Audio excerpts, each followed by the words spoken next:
Assalamualaikum warahmatullahi wabarakatuh.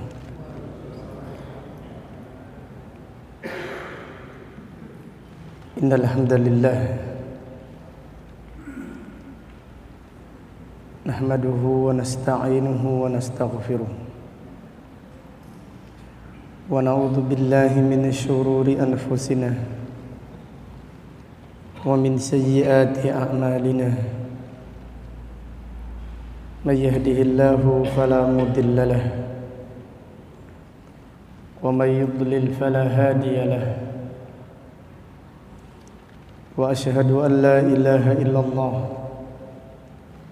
وحده لا شريك له وأشهد أن محمدا عبده ورسوله أما بعد فإن أصدق الحديث كتاب الله وخير الهدي هدي محمد صلى الله عليه وسلم وشر الأمور محدثاتها وكل محدثة بدعة وكل بدعة ضلالة وكل ضلالة في النار. اللهم فقهنا في الدين وعلمنا التأويل. اللهم علمنا ما ينفعنا وانفعنا بما علمتنا وزدنا علما وأصلح لنا شأننا كله ولا تكلنا إلى أنفسنا طرفة عين. Alhamdulillah, pada sore ini hari Selasa tanggal 5 bulan Sya'ban tahun 1446 Hijriah,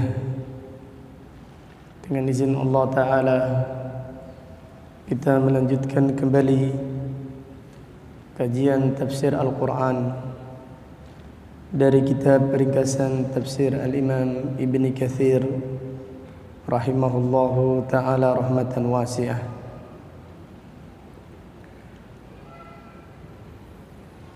Pada kesempatan ini kita mengkaji tafsir surat An-Nahl ayat 51 sampai dengan ayat 55. Surat An-Nahl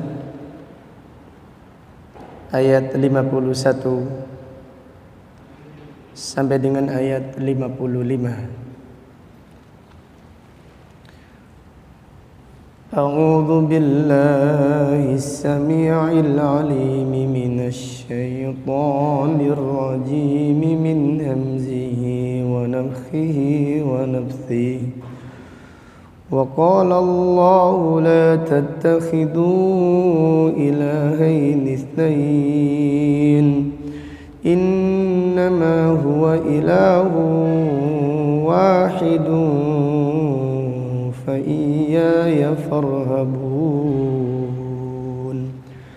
وله ما في السماوات والأرض وله الدين واصبا أفغير الله تتقون وما بكم من نعمة فمن الله ثم إذا مسكم الضر فإليه تجأرون ثم إذا كشف الضر عنكم إذا فريق منكم بربهم يشركون ليكفروا بما آتيناهم فتمتعوا فسوف تعلمون.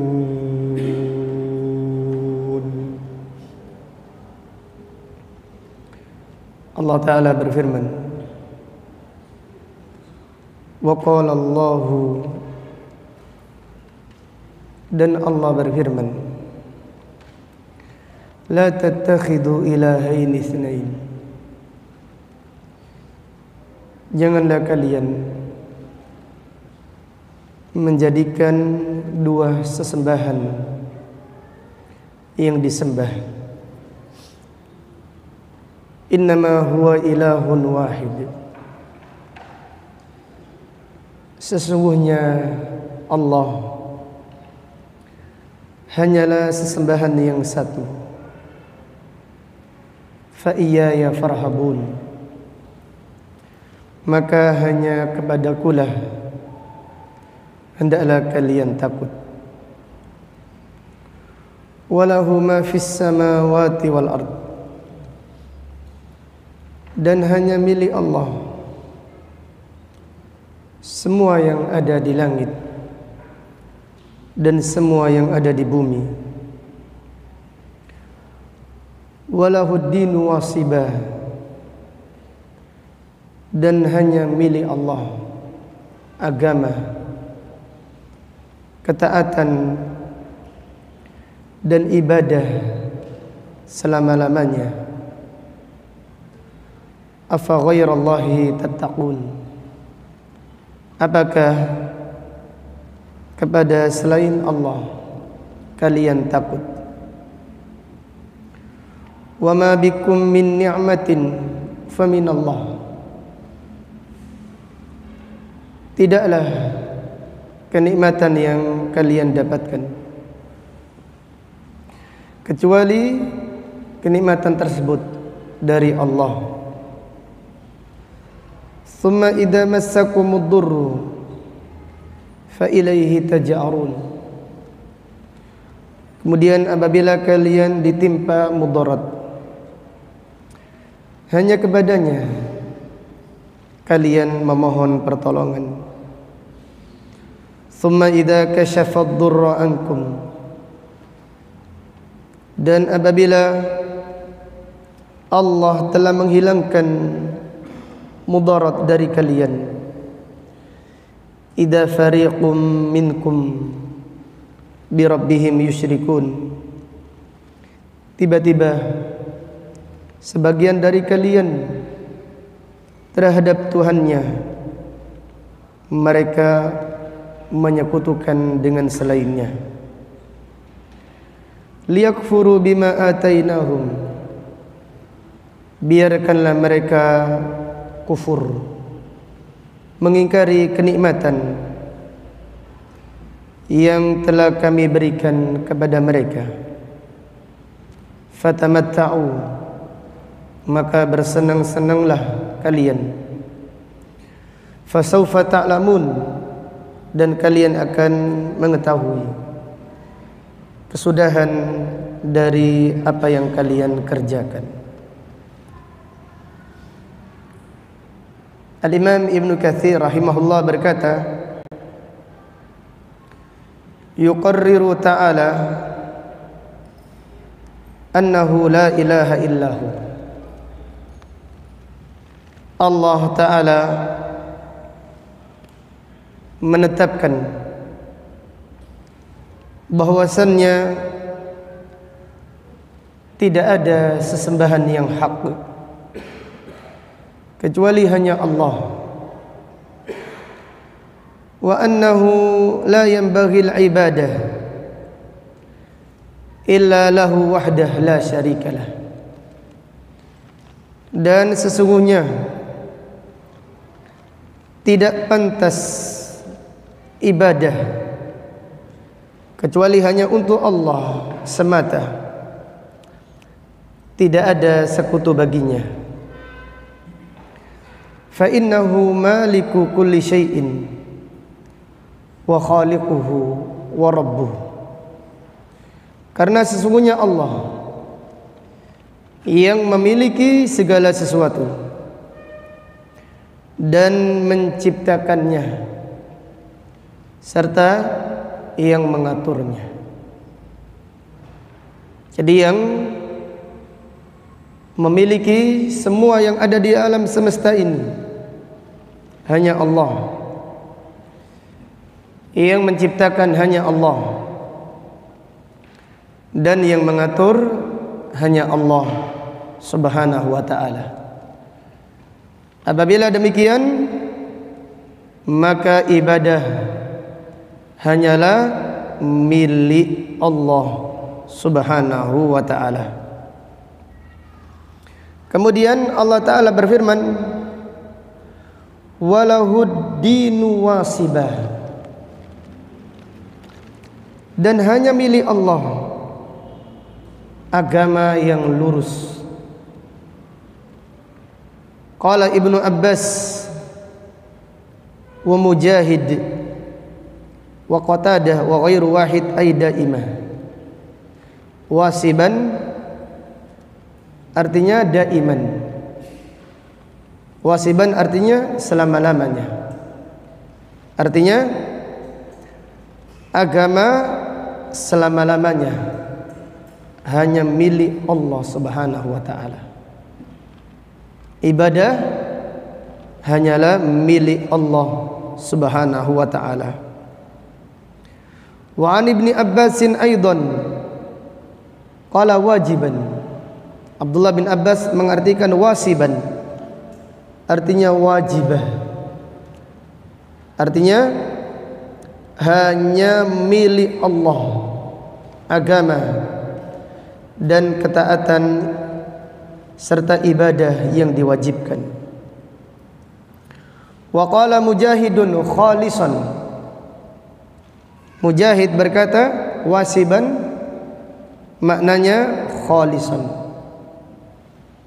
Jadi agama yang ikhlas hanya milik Allah Subhanahu wa ta'ala.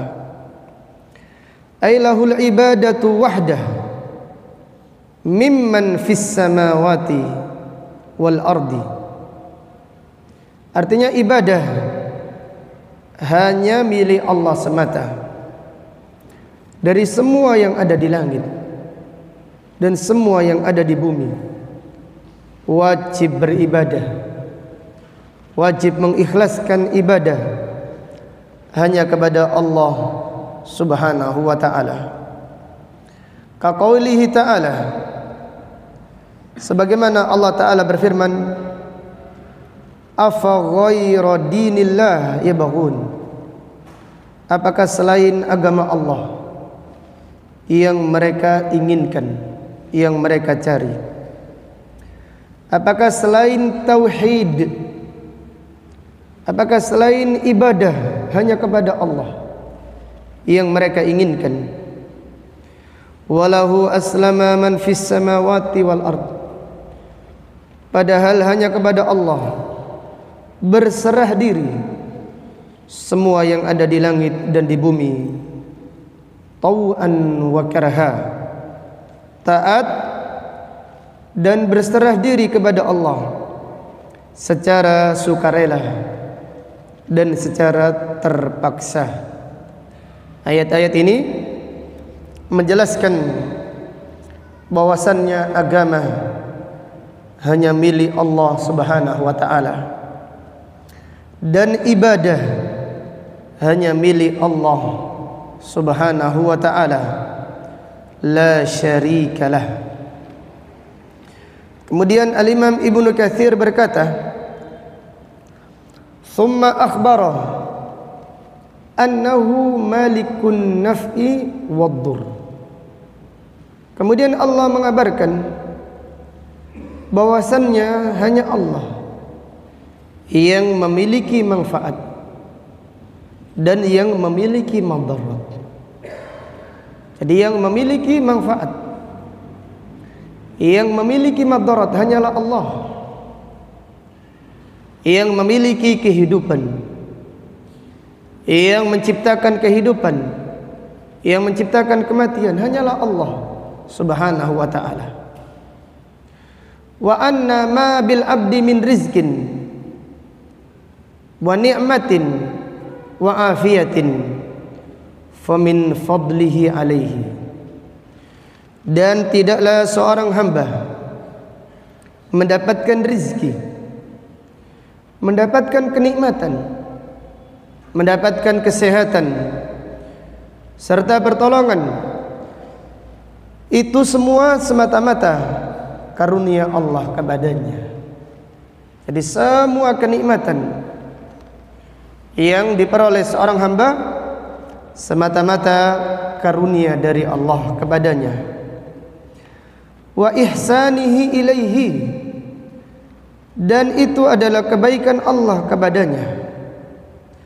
Thumma idza massakumud durru fa ilaihi taj'arun, kemudian apabila kalian ditimpa mudarat, hanya kepadanya kalian memohon pertolongan.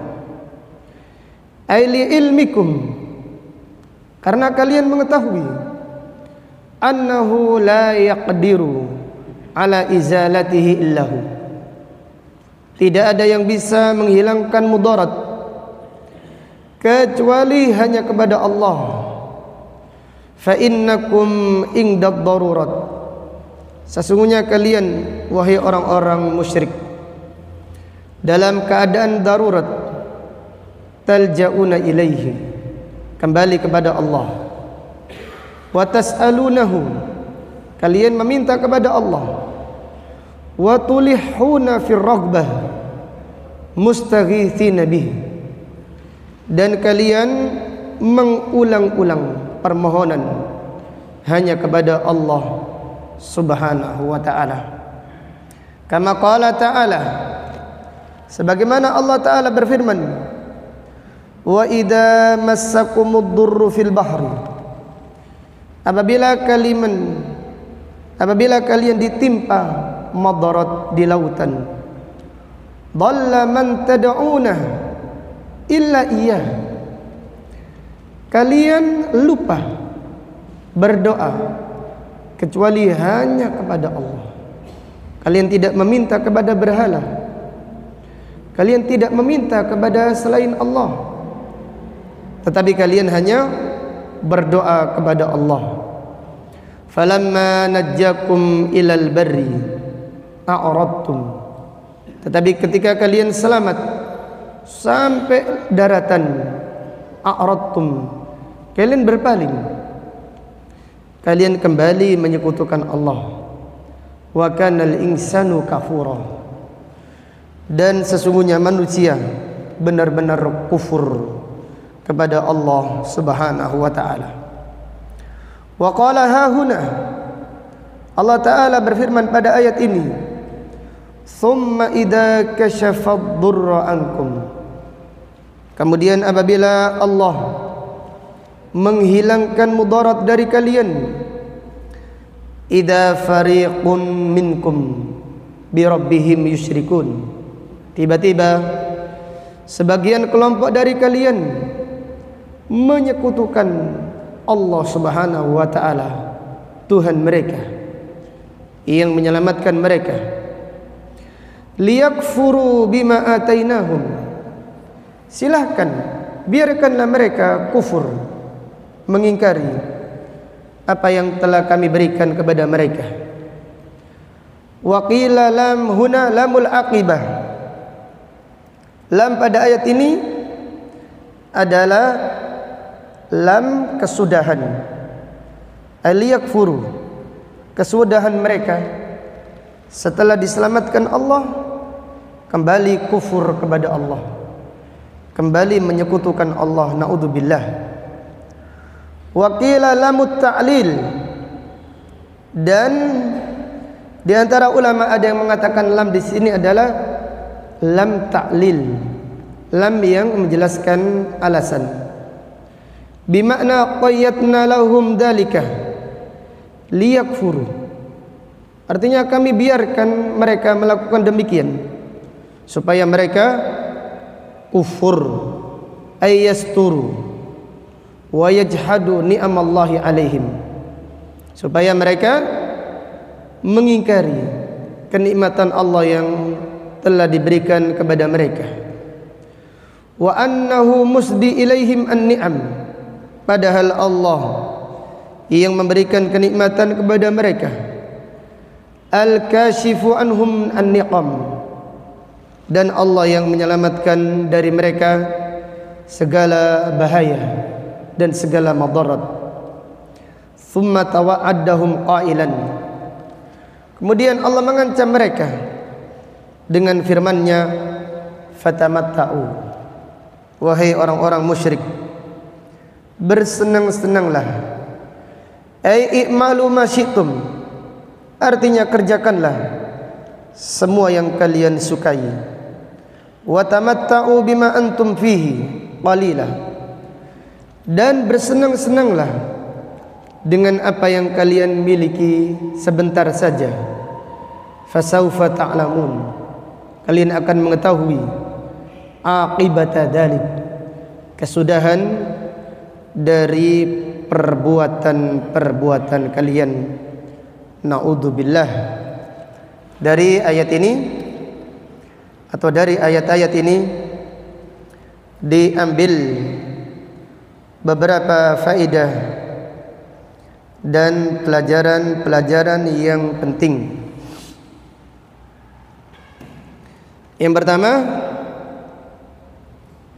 Al-Quran dari yang pertama sampai terakhir menjelaskan tentang perkara tauhid. Jadi Al-Quran dari pertama sampai yang terakhir menjelaskan perkara tauhid, menjelaskan perkara ibadah hanya kepada Allah dan larangan menyekutukan Allah dengan sesuatu apapun. Kemudian di antara faedah yang diambil, orang-orang yang bagus tauhidnya bergembira dengan ayat-ayat tauhid. Orang-orang yang bagus tauhidnya akan gembira dengan ayat-ayat tauhid. Jadi lihatlah surat An-Nahl dari pertama sampai terakhir menjelaskan tentang perkara tauhid, perkara ibadah hanya kepada Allah, larangan menyekutukan Allah, perintah mengingkari ibadah kepada selain Allah Subhanahu wa taala. Dalam hal ini Rasulullah sallallahu alaihi wasallam bersabda, "Thalathun la yaghillu alaihinna qalbu mu'min." Tiga perkara yang hati orang-orang beriman tidak sempit, tidak sesak nafas. Yang pertama, ikhlasul ibadah lillahi wahdah, mengikhlaskan ibadah hanya kepada Allah. Orang-orang yang beriman apabila dibacakan ayat-ayat tauhid, artinya bergembira, munsyarihan, lapang dada, bergembira. Adapun orang yang imannya rusak, tauhidnya rusak, apabila disebutkan jangan berdoa kepada wali songo, tidak terima. Subhanallah. Jangan minta berkah kepada wali, minta berkah hanya kepada Allah. Kalau disebutkan tauhid, mereka tidak terima. Disebutkan berdoalah hanya kepada Allah. Yang menciptakan kalian itu Allah, bukan Sunan Giri, bukan Maulana Malik Ibrahim. Yang memberi rezeki hanya Allah, yang memberi kenikmatan hanya Allah, yang menyembuhkan penyakit hanya Allah Subhanahu wa taala. Mintalah kepada Allah, berkorbanlah hanya kepada Allah. Orang-orang yang beriman lapang dada, senang sekali, bergembira dengan ayat-ayat tauhid. Adapun orang yang imannya rusak, naudzubillah, orang-orang yang tauhidnya rusak, tidak terima. Mereka marah apabila disebutkan ayat-ayat tauhid. Wa idza dzukirallahu wahdah isma'azzat qulubul ladina la yu'minuna bil akhir. Wa idza dzukiral ladina min duni idahum yastabshirun. Apabila disebutkan ibadah hanya kepada Allah saja, terasa sempit, terasa sesak, marah orang-orang yang tidak beriman dengan akhir. Apabila disebutkan selain Allah, mereka bergembira. Kalau disebutkan karomah palsu, mereka bergembira. Subhanallah. Diceritakan Syekh Abdul Qadir Jailani apabila meniup gambar, ditiup Syekh Abdul Qadir Jailani, langsung bisa menjadi makhluk hidup. Wah, gembiranya luar biasa. Padahal ini kisah palsu, kisah dusta. Kalau diceritakan ada seorang wali, seorang sunan, dengan izin Allah memanggil muridnya sampai hidup 9 kali. Kuburannya ada berapa? 9 kali. Jadi kuburannya Mbah Soleh itu 9 kuburan. Karena Mbah Soleh meninggal dunia, kemudian dikubur. Kemudian Masjid Sunan Ampel kotor. Sunan Ampel berkata, kalau Mbah Soleh masih hidup, masjid ini bersih lagi. Tiba-tiba Mbah Soleh langsung hidup lagi. Mereka bergembira sekali, subhanallah, senang sekali. Kalau kita mengatakan kisah ini kisah palsu, Sunan Ampel berlepas diri dari kisah palsu tersebut. Mana yang lebih hebat, Sunan Ampel atau Rasulullah sallallahu alaihi wasallam? Nabi sallallahu alaihi wasallam diriwayatkan Imam Bukhari, tukang sapu masjidnya meninggal dunia. Beliau tidak tahu di mana fulan, kok tidak menyapu.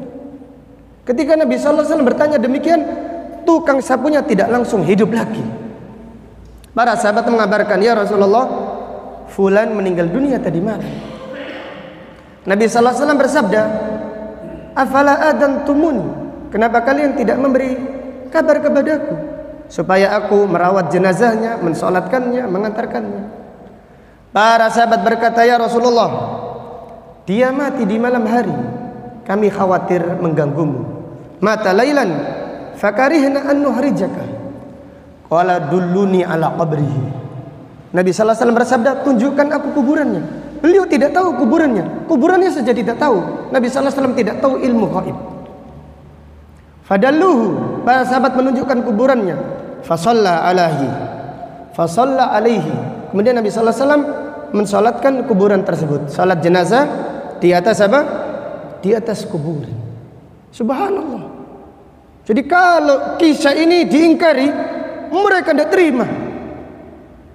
Mereka mengatakan atas izin Allah. Ini menunjukkan karomahnya Sunan Ampel dan seterusnya. Subhanallah. Itu kisah dusta, jangan percaya. Sunan Ampel tidak demikian. Kisah yang dusta saja diriwayatkan atau dinisbatkan atas beliau. Tetapi orang-orang yang lemah imannya gembira sekali, menganggap ini adalah wali Allah, karomah, mendapatkan karomah. Tayyib, kalau mendapatkan karomah, kalian berdoa kepada siapa? Ya minta berkahnya Sunan Ampel. Ini kesyirikan. Mintalah kepada yang memberi karomah, jangan meminta kepada yang beri karomah. Perhatikanlah, mukjizat dan karomah itu bukti la ilaha illallah. Tetapi orang-orang jahiliyah memahami kalau mukjizat dan karomah adalah bukti menyekutukan Allah, dibolehkan menyekutukan Allah. Naudzubillah. Alangkah bedanya pemahaman yang hak dan pemahaman yang batil. Kemudian kembali kepada hadis tadi, 3 perkara orang-orang yang beriman hatinya tidak sempit, artinya hatinya lapang dada. Yang pertama, mengikhlaskan ibadah hanya kepada Allah. Yang kedua, munasahatu, menasihati dengan tulus kepada waliul amr. Tulus kepada waliul amr, mendoakan mereka, menasihati mereka dengan sembunyi-sembunyi, menginginkan kebaikan untuk waliul amr.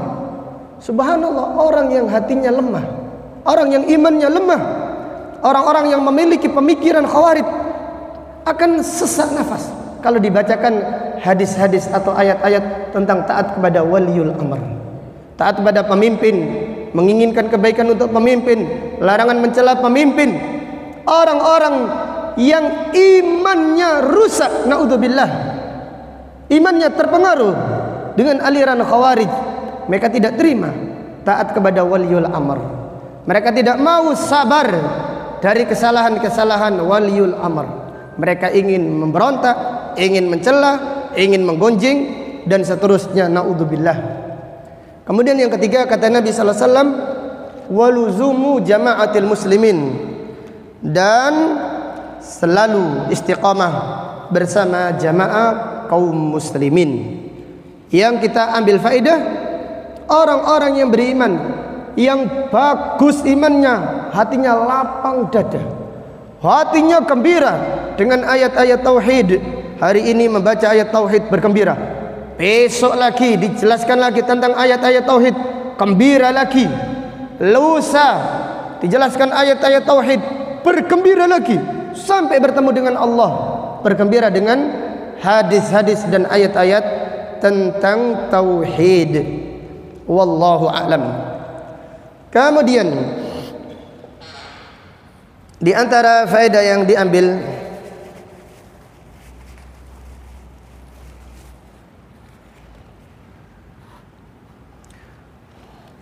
perintah takut ibadah hanya kepada Allah.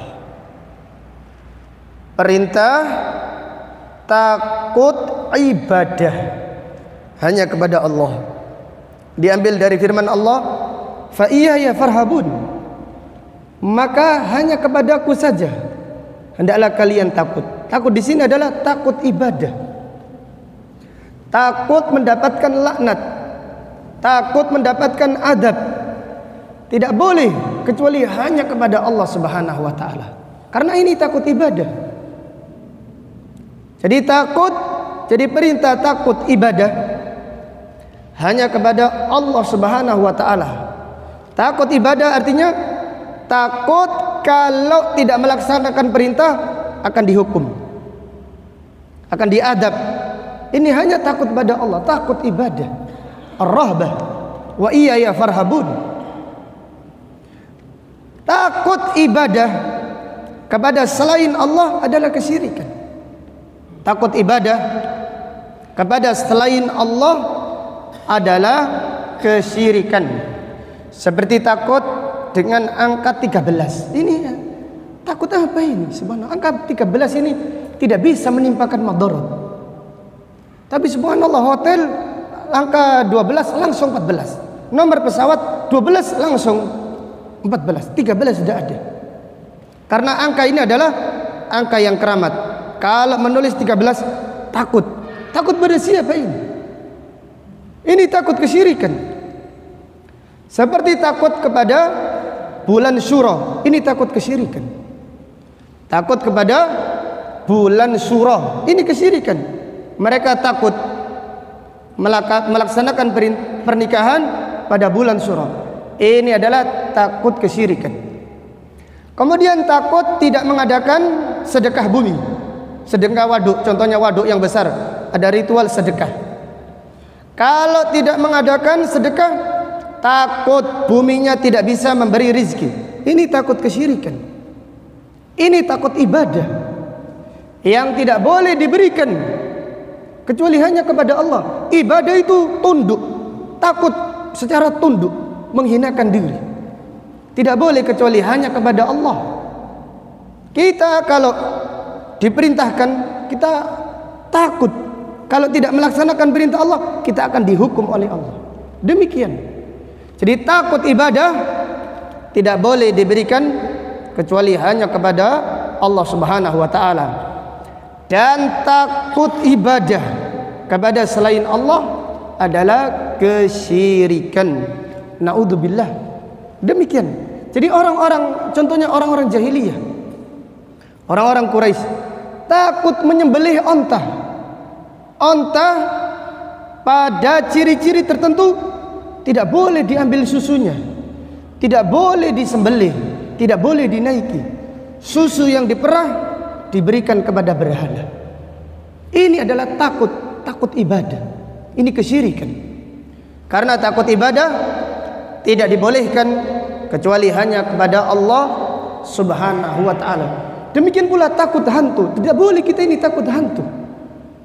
Takut hantu. Jadi anak-anak di masyarakat kita takut mendatangi tempat-tempat yang gelap. Takut ke kamar mandi sendirian. Kenapa? Takut hantu. Ini tidak boleh. Takut hantu itu tidak boleh, mengandung unsur kesyirikan. takut kepada jin tidak dibolehkan. Allah Ta'ala berfirman, wa annahu kana rijalun minal insi ya'uduna birijalin minal jinni fazaduhum rahaqa. Sesungguhnya laki-laki dari manusia berlindung, ya'uduna, berlindung kepada laki-laki dari bangsa jin, fazaduhum rahaqa. Jinnya semakin sombong, manusianya semakin takut. Sebagian masyarakat kalau anaknya sunat tidak boleh keluar dari rumah 40 hari. Subhanallah, keyakinan tersebut setelah masjidnya diisi kajian sunnah, kajian tauhid, keyakinannya hilang dengan sendiri. Padahal kalau anak yang sunat khitan sebelum 40 hari keluar diambil oleh jin yang merajalela. Subhanallah, ini terjadi. Bahkan ada anak kecil yang dikhitan jin, disunat jin, tidak perlu lagi ke dokter, sudah disunat jin. Masyarakatnya semakin ketakutan. Di sini ada pasarnya jin.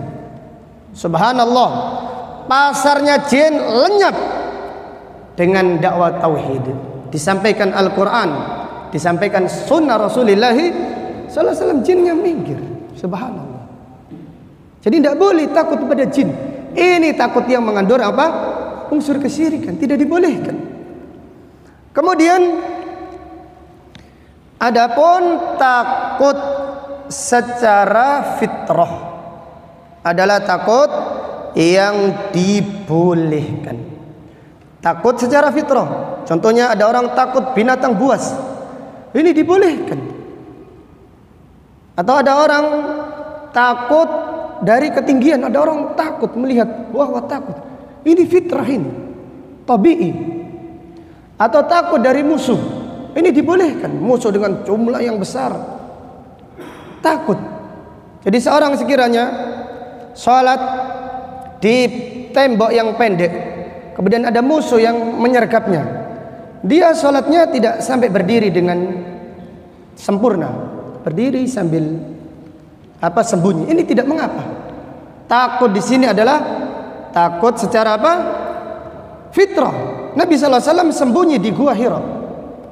Nabi sallallahu alaihi wasallam sembunyi di gua Thaur ketika dikejar oleh orang-orang Quraisy, Nabi sallallahu alaihi wasallam dan Abu Bakar. Apakah ini takut? Iya takut. Tapi takut disertai dengan tawakal kepada Allah. Takut di sini adalah takut fitrah. Jadi orang dua dikejar oleh ratusan orang, apa ada takut? Tidak mengapa. Ini adalah takut tabi'i. Takut fitrah. Ada orang takut binatang-binatang yang menjijikkan. Geli. Gila kalau bahasa Jawanya. Ada ngomong gila nih ya, ada gitu. Gila ya. Jadi ada orang yang takut. Ini tidak mengapa. Ini adalah takut tabi'i, takut fitrah. Takut yang dilarang adalah takut ibadah. Takut ibadah ini dilarang. Takut dengan menghinakan diri, merendahkan diri. Takut hukumannya, takut adabnya. Ini tidak boleh kecuali hanya kepada Allah Subhanahu wa ta'ala. Kemudian di antara faedah yang bisa diambil,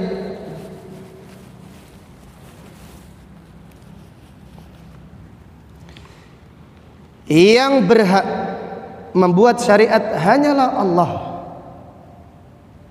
Adapun para nabi dan para rasul hanyalah menyampaikan risalah.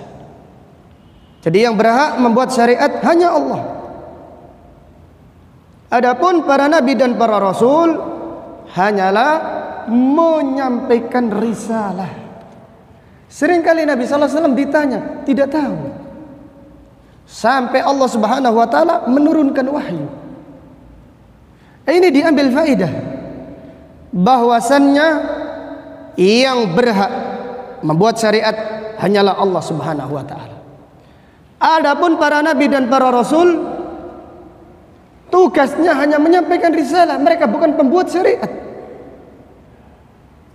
Ini adalah ancaman keras bagi ahlul bid'ah. Nabi sallallahu alaihi wasallam saja tidak berhak membuat syariat.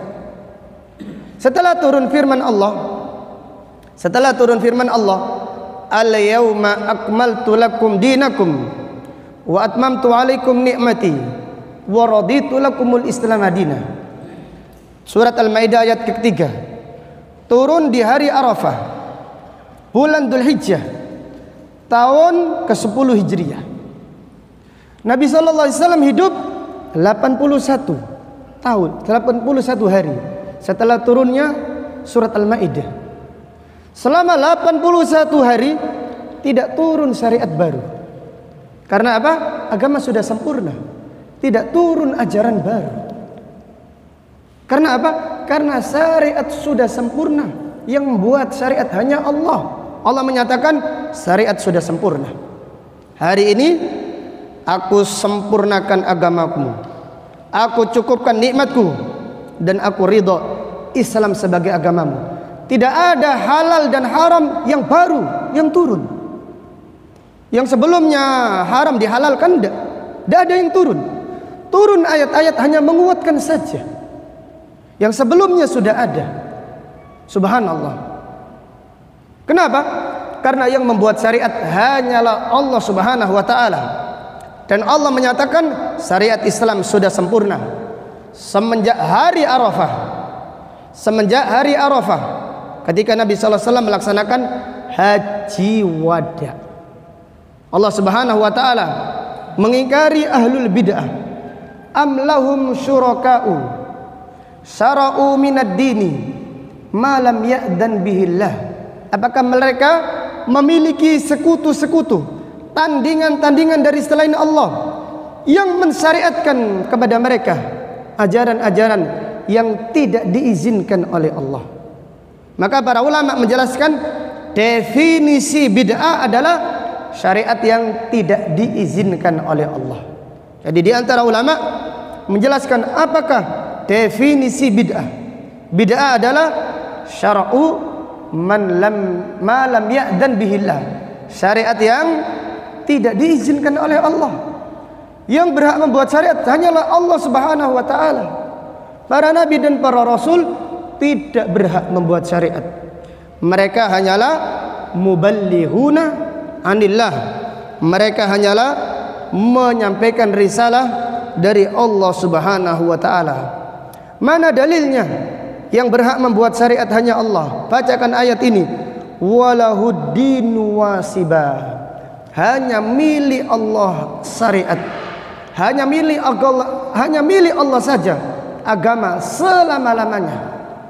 Agama selama-lamanya hanya milik Allah Subhanahu wa taala. Syariat hanyalah milik Allah Subhanahu wa taala. Sedangkan para nabi dan para rasul hanyalah menyampaikan risalah dari Allah Subhanahu wa taala. Kemudian dari ayat ini diambil pelajaran a'zamut taqwa at-tauhid. Takwa yang paling agung adalah tauhid. Jadi takwa yang paling agung adalah tauhid, beribadah kepada Allah dan tidak menyekutukan Allah Subhanahu wa taala. Dan di dalam Al-Qur'an seringkali Allah menyebutkan takwa artinya tauhid. Afala tattaqun? Tidakkah kalian bertakwa kepada Allah dengan beribadah hanya kepada Allah dan tidak menyekutukan Allah dengan sesuatu apapun? Ini diambil faedah a'zamut taqwa. Takwa yang paling agung adalah tauhid, yaitu beribadah hanya kepada Allah dan tidak menyekutukan Allah dengan sesuatu apapun. Maka orang-orang yang menyekutukan Allah, mereka bukan orang yang bertakwa. Demikian pula orang-orang yang beribadah bukan sesuai dengan syariat Rasulullah sallallahu alaihi wasallam, mereka bukan orang yang bertakwa. Orang yang bertakwa adalah orang yang beribadah hanya kepada Allah. Orang yang bertakwa adalah orang yang beribadah kepada Allah sesuai dengan sunnah Rasulullah sallallahu alaihi wasallam. Inilah definisi takwa yang dijelaskan Ali bin Abi Thalib. Beliau berkata, takwa adalah al-khaufu minal jalil, takut kepada Allah, ibadah hanya kepada Allah. Wal amalu bitangzil, beramal dengan dalil. Jadi takwa adalah beramal bukan dengan ikut-ikutan, beramal bukan karena golongan, tapi orang yang bertakwa adalah beramal dengan dalil, beramal dengan perintah dari Rasulullah sallallahu alaihi wasallam. Kemudian dari ayat ini diambil pelajaran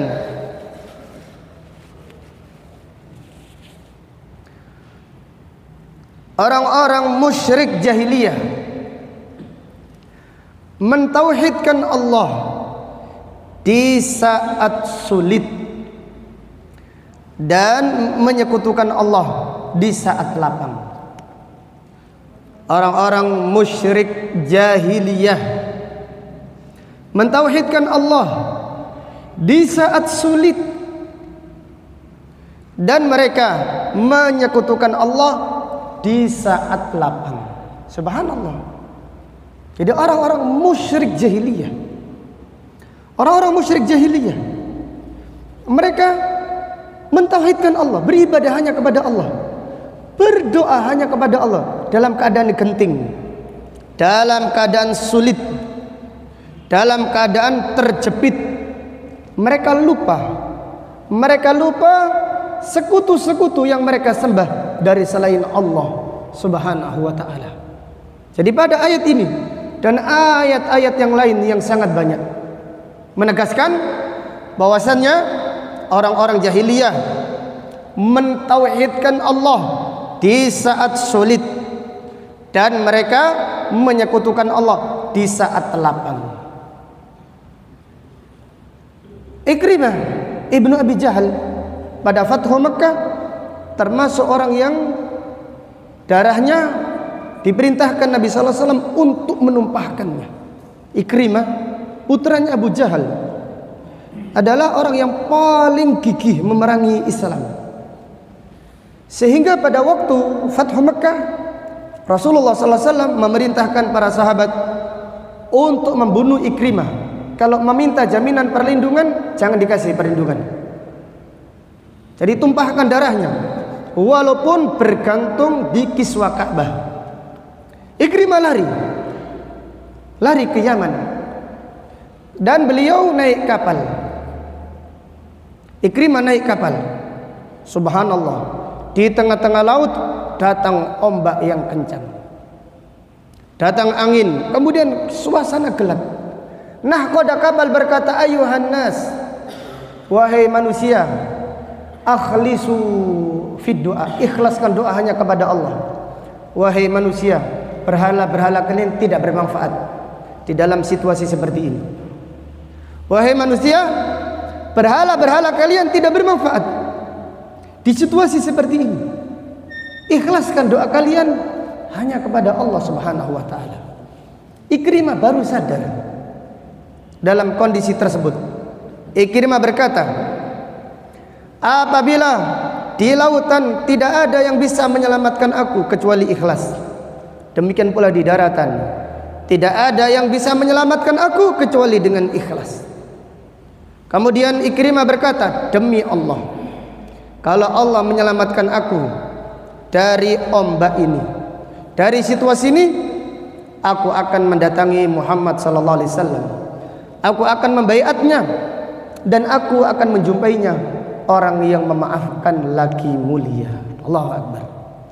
Jadi Ikrimah kemudian selamat, dan dia menepati janjinya, langsung datang kepada Rasulullah sallallahu alaihi wasallam, dan dia menyatakan masuk Islam. Padahal Nabi sallallahu alaihi wasallam sebelumnya memerintahkan para sahabat untuk membunuh Ikrimah, walaupun Ikrimah berada di Masjidil Haram. Tetapi ketika Ikrimah minta maaf, Rasulullah sallallahu alaihi wasallam pemaaf. Nabi sallallahu alaihi wasallam menerima Islamnya Ikrimah. Kemudian Ikrimah bersumpah, tidak ada terjadi peperangan kecuali aku akan lebih gigih membela Islam seperti dahulu aku gigih dan semangat memerangi Islam. Radhiyallahu anhu. Pada akhirnya Ikrimah putranya Abu Jahal gugur pada perang Yarmuk melawan orang-orang Romawi. Radhiyallahu anhu. Jadi faedah yang bisa diambil dari kisah ini, orang-orang jahiliyah orang-orang musyrik Quraisy, orang-orang musyrik jahiliyah dahulu mentauhidkan Allah dalam keadaan sulit, dan mereka menyekutukan Allah dalam keadaan lapang.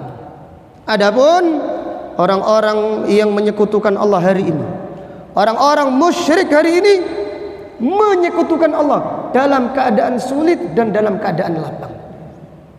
Orang-orang musyrik hari ini, orang-orang yang menyekutukan Allah hari ini, mereka menyekutukan Allah bahkan dalam keadaan sulit. Dalam keadaan sulit mereka menyekutukan Allah. Demikian pula dalam keadaan lapang mereka menyekutukan Allah. Disebutkan oleh Syekh Rashid Ridha rahimahullah dalam kitabnya Tafsir Al-Manar. Beliau menceritakan seorang pemuda di saat berada di tengah-tengah kapal, datang ombak yang besar, angin kencang, suasana gelap. Kemudian orang-orang berdoa, ya Husain. Orang-orang Syiah berdoa, ya Husain. Ya Zainab, ada yang berdoa, ya Fatimah. Kemudian pemuda ini diam saja, tidak berdoa. Pemuda ini diam saja, tidak berdoa. Kemudian orang-orang berkata, wahai pemuda, tidakkah engkau melihat situasi ini? Kenapa engkau tidak berdoa? Pemuda tersebut berkata, aku tidak akan berdoa kecuali kalian semuanya diam. Semuanya diam.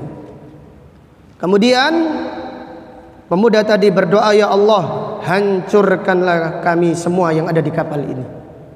Buat apa engkau ya Allah menyelamatkan kaum yang menyekutukanmu di saat sulit?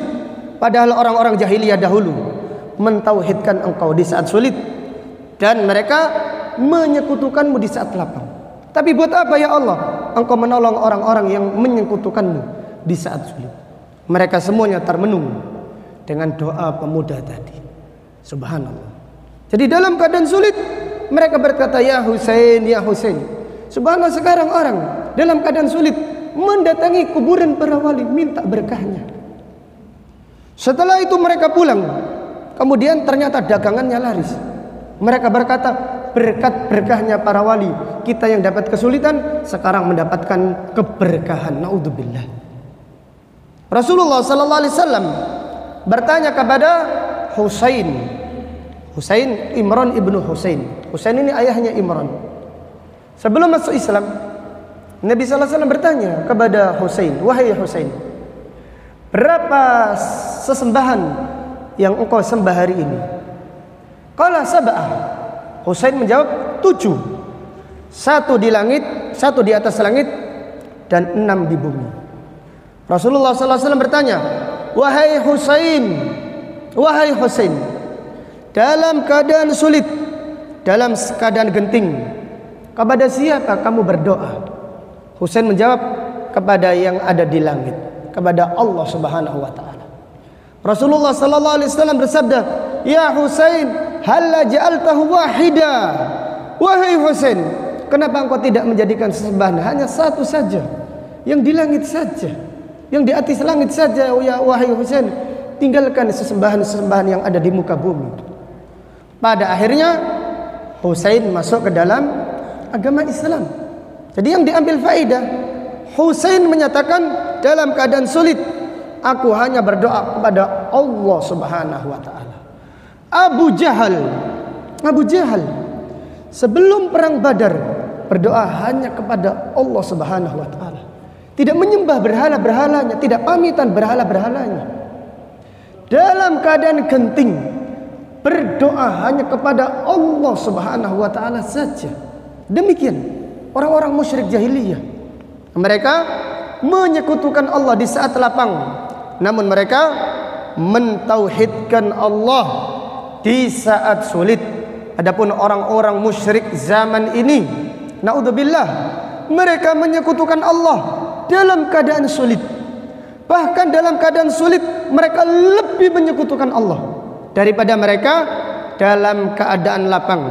Kalau dalam keadaan lapang disebutkan oleh Syekh Hafidz Al-Hakami, dalam keadaan lapang mungkin mereka menyembelih 1 korban kepada wali, kepada kuburan wali. Dalam keadaan sulit mereka bisa menyembelih 2 korban, minta pertolongannya wali yang telah meninggal dunia. Ini adalah ainu syirik. Ini adalah kesyirikan yang nyata. Naudzubillah. Maka bacalah ayat ini. Bacalah ayat ini. Orang-orang jahiliyah, mereka menyekutukan Allah. Mereka yang diperangi Rasulullah sallallahu alaihi wasallam. Mereka adalah orang yang beribadah kepada Allah. Mereka adalah orang yang berkorban kepada Allah. Bahkan mereka adalah orang yang mentauhidkan Allah di saat sulit, tetapi mereka menyekutukan Allah di saat lapang. Kemudian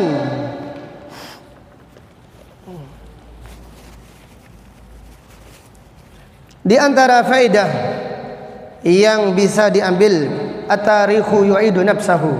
Sejarah pasti berulang. Jadi sejarah pasti berulang. Jadi kisah manusia itu hanya dua saja. Kisah orang bertauhid dan kisah orang-orang yang menyekutukan Allah. Allah Ta'ala berfirman, fatamatta'u, bersenang-senanglah dengan kesyirikan kalian. Fasawfa ta'lamun, kalian pasti akan mengetahui kesudahan kalian di dalam menyekutukan Allah Subhanahu wa Ta'ala. Jadi sejarah pasti berulang.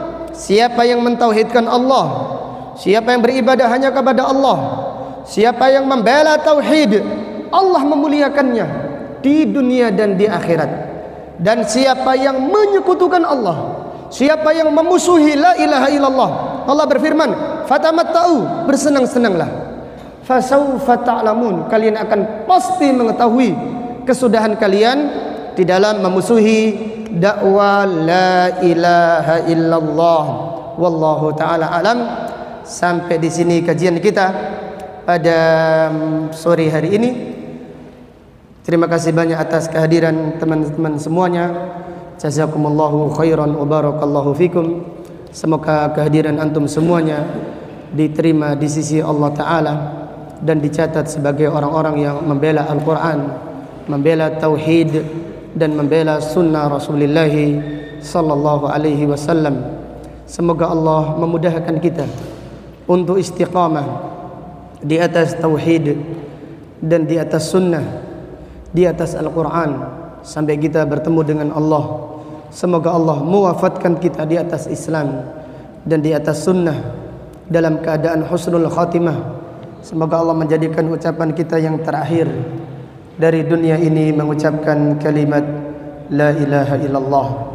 Allahumma aqsim lana min khasyatika ma tahulu bihi bainana wa baina ma'asik, wa min ta'atika ma tuballighuna bihi jannatak, wa min al-yaqini ma tuhawwinu bihi alaina masa'ibad dunya. Allahumma matti'na bi asma'ina wa absarina wa quwwatina ma ahyaitana, waj'alhu al-waritha minna, waj'al tha'rana 'ala man dhalamana, wansurna 'ala man adana, wa la taj'al musibatana fi dinina, wa la taj'alid dunya akbara hammina, wa la mablagha ilmina, wa la tusallit 'alaina man la yarhamuna. Rabbana ighfir lana wa liwalidina warhamhuma kama rabbawna shighara. Rabbana hab lana min azwajina wa dhurriyyatina qurrata a'yun waj'alna lil muttaqina imama. Rabbana ighfir lana wa li ikhwanina alladhina sabaquna bil iman wa la taj'al fi qulubina ghillan lil ladzina amanu rabbana innaka ra'ufur rahim. Rabbana ighfir lana wa li asatidatina wa li masyayikhina wa li ashabina wa li azwajina wa li wulati umurina wa lil muslimina wal muslimat wal mu'minina wal mu'minat al-ahya'i minhum wal amwat. Allahumma ansur ikhwanana al-mustad'afina fi Filistin wa fi kulli makanin ya rabbal alamin. Rabbana la tuzigh qulubana ba'da idh hadaitana wa hab lana min ladunka rahmah innaka antal wahhab. Allahumma inna na'udzubika an nusyrika bika syai'an na'lamu wa nastaghfiruka lima la na'lam. Allahumma a'inna ala dzikrika wa syukrika wa husni ibadatik ya muqallibal qulub tsabbit qulubana ala dinik ya musarrifal qulub sarrif qulubana ila ta'atik. Rabbana atina fid dunya hasanah wa fil akhirati hasanah wa qina adzaban nar. Subhanaka Allahumma wa bihamdika asyhadu an la ilaha illa anta astaghfiruka wa atubu ilaik. Wa sallallahu ala nabiyyina Muhammad wa ala alihi wa sahbihi wa sallama taslima. Walhamdulillahi rabbil alamin. Assalamualaikum warahmatullahi wabarakatuh.